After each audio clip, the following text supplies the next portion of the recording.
नमस्कार. Property in Ratnagiri या YouTube चॅनलमध्ये सर्वांचं हार्दिक स्वागत आहे. मी अमित परब आज तुम्हाला रत्नागिरी जिल्ह्यातील लांजा तालुका येथे असलेले नदीला टचमध्ये असलेला हा प्लॉट आहे. टोटली 5 एकरची शेतजमीन आहे. वाडी वस्तीमध्ये लागूनच असलेली म्हणजे वाडी वस्तीला लागूनच असलेली अशी ही शेतजमीन आहे. लाल मातीचा प्लॉट आहे. प्लॉटमध्ये काजू आंब्याची झाडं आता जुनी झाडं आहेत प्लॉटमध्ये आणि पूर्ण प्लॉटमध्ये काजूची झाडं आहेत, आंब्याची झाडं आहेत, रत्नागिरी हापूस आंब्याची झाडं आहेत. लागवड केलेली होती, जुनी लागवड आहे. तसेच ऐन किंजळ अशी जंगली झाडांची लागवड आहे त्याच्यामध्ये. तर म्हणजे अशा प्रकारची शेतजमीन वाडी वस्तीमध्ये आणि पूर्ण नदीला टचमध्ये असा हा प्लॉट आहे. पाण्याची कोणतीही चिंता नाही आहे. वाडी वस्तीमध्ये असल्यामुळे लाईट कनेक्शन प्लॉटमध्येच आहे, प्लॉटच्या शेजारीच आहे. डांबरी रोडला टचमध्ये असलेला प्लॉट आहे. पण ह्या डांबरी रोडपासून थोडासा स्लोपिंग असल्यामुळं त्या ठिकाणी आपल्याला रस्ता बनवावा लागेल. म्हणजे आता ही ऑटो रिक्षा आहे. ऑटो रिक्षापासून वरच्या साईडला असा स्लोप आहे. आता स्लोप असल्यामुळे तिथे आपल्याला थोडासा रस्ता बनवावा लागेल आणि तो रस्ता आपल्याला या ठिकाणी आम्ही बनवून देणार आहोत. आणि वरती पूर्ण असा फ्लॅट प्लॉट आहे. नॉर्मली चढ उतारची शेतजमीन आहे. वाडी वस्तीच्या शेजारी असलेला प्लॉट, अगदी वाडी वस्तीला लागून असलेली अशी ही शेतजमीन आहे. तर मंडळी, आंबा, काजू, चिकू, पेरू, अननस, पायनॅपल, तसेच सागवण, चंदन, वेगवेगळ्या प्रकारची लागवड या शेतजमिनीमध्ये करू शकता. अशी ही शेतजमीन आहे. सुपीक मातीची, लाल मातीची शेतजमीन आहे. काही ठिकाणी काळी माती आहे. प्लॉटमध्ये कुठेही दगड, काळा दगड, कातळ असा कुठलाही भाग नाही आहे. अगदी वस्तीला लागून असलेला प्लॉट आज आणि नदीला लागून असलेला प्लॉट अशी ही शेतजमीन आज आपण बघतोय. तर मंडळी, व्हिडिओ स्किप करू नका, शेवटपर्यंत बघा. जर रिव्हर टचला प्लॉट तुम्हाला पाहिजे, लो बजेटमध्ये प्लॉट पाहिजे, तर तुम्ही हा प्लॉट नक्कीच विचारात घेऊ शकता. तर मंडळी,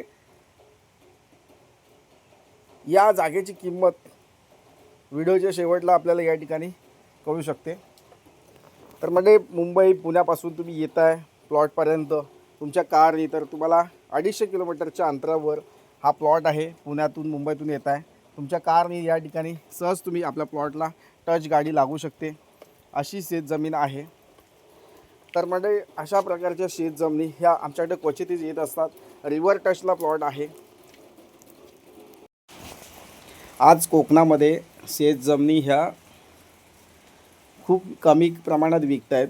कारण लोक आता हुशार झालेले आहेत. शेतजमिनी आपल्या स्वतःच्या विकत नाही आहेत. पण हा क्वचितच प्लॉट वाडीच्या शेजारी, वस्तीच्या शेजारी हा प्लॉट विकला जातो आहे. म्हणजे जो घेईल तो सुवर्णसंधी आहे मालकाला. कारण कोकणामध्ये जागेचे दर हे दिवसेगणित वाढत चाललेले आहेत. शेतजमिनीचे रेट वाढत चाललेले आहेत. खूप जमिनीचे रेट वाढत चाललेले आहेत. जो कोणी आता शेतजमीन घेईल त्याचंच भवितव्य आहे. भविष्यामध्ये शेतजमीन त्या लोकांकडे राहतील. भविष्यात शेतजमिनी घेणं हे खूप महाग असेल, खूप महाग असेल. तर मंडळी, हा प्लॉट जास्त दिवस विक्रीसाठी राहू शकत नाही. लवकरात लवकर हा प्लॉट विकला जाणार आहे. आता ही जी दिसते ही पाकडे आहे. गणपती विसर्जन करण्यासाठी नदीच्या दिशेने एक पायवाट गव्हर्नमेंटने या ठिकाणी तयार केलेली आहे. गणपती विसर्जनची ही वाट आहे, आपल्याला ठेवावी लागेल. आपल्या प्लॉटमधून गेलेली आहे आणि बाजूला वाडी आहे. तर मंडळी, या ठिकाणी कामगार, मजूर या ठिकाणी तुम्हाला मिळू शकतात. शेतीच्या कामासाठी तुम्हाला जर मजूर हवे असतील, कामगार पाहिजे असतील, तर आपण या ठिकाणी तुम्हाला देऊ शकतो. तसेच मंडळी, वयाच्या 60 नंतर जे आपलं वयोमान वाढत जात असतं ते आपल्याला एक क्लायमेटमध्ये शेतजमिनीमध्ये आयुष्य घालवण्याची इच्छा असते. म्हणजे काही लोकांना वय वाढत चाललं आहे.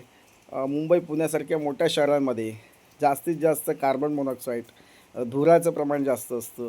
गाड्यातून निघणारा जो विषारी वायू आहे त्या वायूपासून आपल्याला एक अलिप्त राहायचं असतं. आणि जेणेकरून आपल्याला एक प्युअर ऑक्सिजनच्या वातावरणात राहायचं आहे, जेणेकरून आपलं 1-2 एक 5-10 वर्षाचं आयुष्यमान वाढू शकतं. तर त्या लोकांनी या ठिकाणी विचार केला पाहिजे.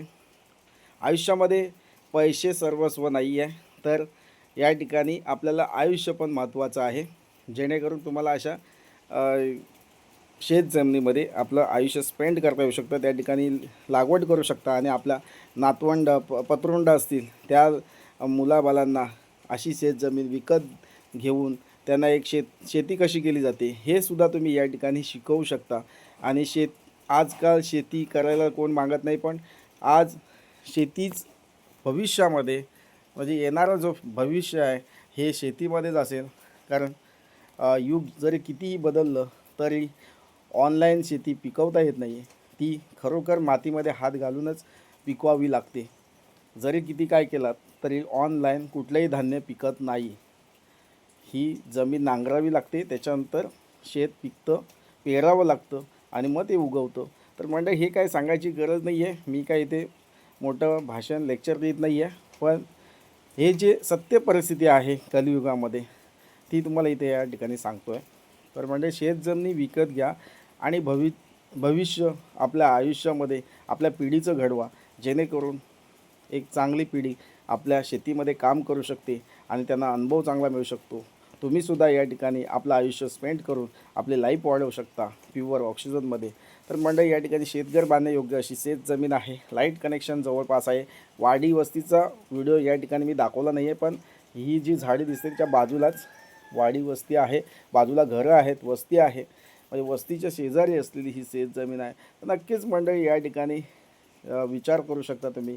राहण्यायोग्य जमीन आहे. फॅमिलीसोबत तुम्ही या ठिकाणी वातावरण राहू शकता आणि शेजारी घर वस्ती असल्यामुळं अगदी कुठल्याही प्रकारची भीती नाही आहे, काय नाही आहे आणि मस्त शेती करून आपण या ठिकाणी आपलं इन्कम जनरेट करू शकता. या ठिकाणी कुक्कुटपालन आहे, शेळीपालन आहे, गाय म्हैस पालन आहे, तसेच काजू फॅक्टरी असेल, मँगो पल्प ज्यूस फॅक्टरी असेल किंवा काजू प्रक्रिया करणारे उद्योग आहेत ते तुम्ही या ठिकाणी करू शकता. कारण मोठ्या प्रमाणात या ठिकाणी काजू बी उत्पन्न केली जाते.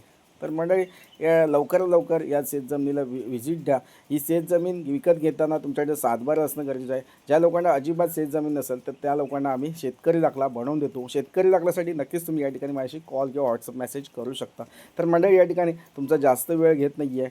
व्हिडिओ बघितल्याबद्दल धन्यवाद. थँक्यू.